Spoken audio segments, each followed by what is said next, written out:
Hi guys, and welcome to the Katie Halper Show. This is a snippet of a live show taping we did on November 9th, literally the day after Donald Trump was elected President of the United States. It features special guest Juan Mejia, Amberly Frost, and Freddie DeBoer. Juan is an award-winning filmmaker whose latest documentary, Death by a Thousand Cuts, is both a murder mystery and an investigation into the illegal charcoal trade on the Dominican-Haitian border. Go to deathbyathousandcutsfilm.com to find out more. Amberly Frost is a writer who teaches writing at NYU and is an editor at Current Affairs, as well as the host of the Chapo Trap House podcast. Follow her on Twitter at Amberly Frost. Freddie DeBoer is a writer and academic who works at Brooklyn College, and you can find his work at FwdRad.io. To hear the entire rest of the show, that's over 40 minutes more, you guys, become a Patreon supporter at the $3 a month level, or higher, of course. Subscribe to us on iTunes, rate us and review us, and of course check out patreon.com/The Katie Halper Show. That's patreon.com/The Katie Halper Show.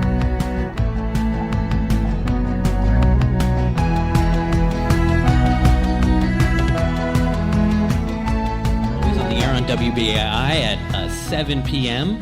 And right now I'd like to Katie, are you ready? Are you good to go? I was born ready. Yeah. I know you were born. Oh my God, look at this. There's someone in the audience who just brought me a napkin. Thank you. That is so nice of you. Yes, that's right. We all have to take care of one another. Yeah, exactly. It takes a village, guys. It does. Does anyone know any exercises to like relieve stress? Or like healing? You went to a shot. You did ayahuasca. Do you know anything for this? Download Headspace. You can download Headspace. I just mean right now because I want everyone to be relaxed. Well, I feel pretty chill. Okay, you're chill. Okay, I'm on my fourth cup of coffee today. That's weird. It's taken a lot just to wake up, you know? All right. I actually, I don't know about you guys, but this was a tough morning, right? I got out of bed and I missed 2 trains. They were full of people. Immigrants packed. And women. 7 p.m. in the morning, 7 a.m. in the morning packed, and you could hear a pin drop.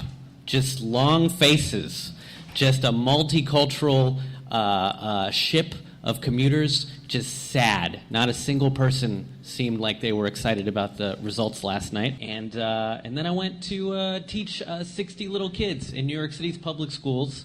And man, I guess their parents had terrorized them too, because they seemed like trauma victims from the results last night. They woke up, they ate their cereal, and they were like, "What? Trump? The guy you guys have been telling us is a monster for months? He's in charge?" And then I had to teach them. Man, Civics? And I felt bad for everybody in the city, too. I was like, every single person I saw, it felt like the election was a slap in their face. From the Yemeni guy that gets me my 50-cent coffee in the morning at the bodega, to the the guards at the school who were all talking about it. And I'd say 80% of my coworkers are young women who have master's degrees, and they were rooting for Hillary, too. And awesome. And hey, we're on. Thank you. Are we on? Yeah. Oh, man. Okay, great. So we have coming to the table first from the streets of, I think, Williamsburg. Are you in Williamsburg? Where are you? Harlem. I knew it was a cool, trendy neighborhood. Juan Mejia, filmmaker and immigration organizer. We also have from the mean streets of Middletown, Connecticut, a writer, thinker, essayist, Freddie DeBoer. And Amberly Frost, thank you so much for coming. Hi. Fashionably on WBAI time, I would say. Great. And Amber writes for places like Jacobin and The Baffler and Current Affairs. First of all, where was each of you when you found out that the United States had elected Donald Trump to be the president of the United States? I think it was Clinton Hill, but I'm not sure. Oh, that's funny. There's a pun in there. How did you hear the news? Did you just hear one state go? Was it multiple states? How did you... Well, I was watching television. It was up really late watching the results come in. It seemed like it was taking them a really long time to declare those last sort of handful of states like Wisconsin and Michigan. And then the next thing I knew, they declared. So. Juan? I was on my couch. I was watching TV. And when I saw that neither Michigan nor Wisconsin were going to actually turn, I figured it was over, and I went to bed, and then I tossed and turned for about 2 hours. Awesome. Yeah. And I was drunk in a cab with very dear friends and comrades, and we were all incredibly shocked. None of us saw it coming. I mean, Current Affairs, the publication that you mentioned actually ran an article that said, Hillary's not strong enough candidate to win, and a vote for Hillary is a vote for Trump, trying to sort of be this tongue-in-cheek thing. And I was like, oh, that's kind of sensationalist. But they were right. Gabe? I was at the People's Improv Theater, and You want to be with dramaturgs? They were very rabidly pro-Hillary, more so than anti-Trump. They were very, and so it was a scene of sadness. A lot of sadness was happening. And I'd been paying attention all night, but I'd been going from show to show to show. I think the New York Times on my phone was giving me the prediction of Trump 80%, and then the next time I checked, it was Trump 85, and I just couldn't believe it, because the whole time I thought that she had more ties to the deep state, and I was just tweeting that there is she no was Illuminati. Beyonce did not save us. Yeah, totally. I thought that she knew who controlled the drones, and that she'd be in charge, but nope. Yeah. How surprised were you guys, by the way, by this? So I was surprised. I was off by 4 years. I've been arguing for a long time that the Democrats are in line for total electoral Armageddon, but I thought it would be 2020, not 2016. I sort of thought too highly of the Clinton machine. But I think it's really essential to point out that the story of this election is incredibly simple.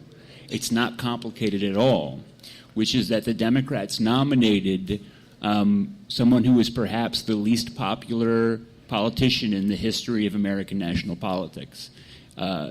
Hillary Clinton's consistent negatives in unfavorability rating is literally unprecedented in the history of our national politics.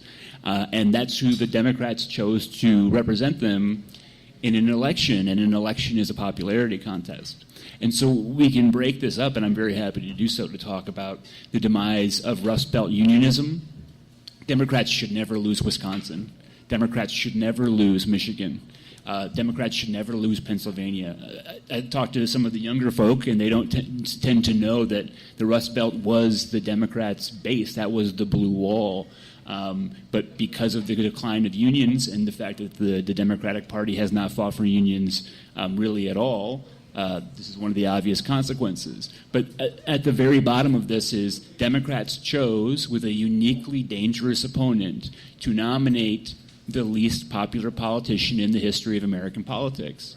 And now they're paying the price. Amen. Yeah, it's hard because I wanted to clap, but I don't want to clap because I don't want it to seem like I'm clapping at the fact that we did that, but I want to clap at how well you expressed that. So what do you guys think can be done now? I mean, I'm trying to have this. When I thought of doing the show, I thought it was going to be what are we going to do now to hold Clinton's feet to the fire now that Clinton's president? What are we going to do? We can't. The organizing had to start yesterday. And I'm not totally, I didn't have a very developed post-Trump election thing planned out. But what do you think is to be done now? To quote our dear friend, comrade Lenin. Well, I mean, I think we're all very unprepared, which is fair. I think very few people saw this coming. But at the same time, what I was looking forward to in terms of a Hillary Clinton presidency was not Hillary Clinton as president at all, but Bill rather as Mrs. First Lady. Rather the Democrats being in power again and sort of heightening the contradictions between the Democratic Party and an actual left movement. I think that the Bush years were terrible for the left. Because people became so obsessed with just getting Bush out of office that they lost sight of sort of positive movement building. And they got extremely complacent with Obama, who they thought was going to be, a progressive president. And I thought that we were going to be continuing that trajectory. But I am sort of optimistic because the left wasn't as invigorated at least, when Obama came in, or when Bush came in, I mean. And people are, and this is just an early temperature check, but people are joining organizations. one journalist friend who's like, I'm taking off time from journalism to go back to union organizing. People are responding to this with work. I think it's never been more clear that the choice is socialism or barbarism. Ooh. Okay, you guys, take note. It was said here on the Katie Halper Show by Amberly Frost on November 9th. Interesting. I think that, just to go off that a little bit, I think that one of the reasons why Hillary Clinton was so disliked and so unpopular is the fact that she was that iconic representation of the establishment, right? And there was this obvious, backlash or whitelash against this symbol of the establishment and politics as usual, which I think, in trying to find the positive in the negative, does provide some sort of opportunity, right? There is definitely a vacuum where, Donald Trump is not going to step up for the working poor. Donald Trump is not going to in any way address the needs, the frustrations of the working class, whether white, Latino, or black, or anybody. So there is going to be a vacuum where people obviously spoke, and we could see that even when Bernie Sanders was running for the Democratic Party, that there is a need for something else. And I do agree. I think that what happened is, in a way, symptomatic of the crisis of capitalism in general. I think that that's never been so clear as it is today, and that does open up the door for trying to build something different and get out of the politics as usual.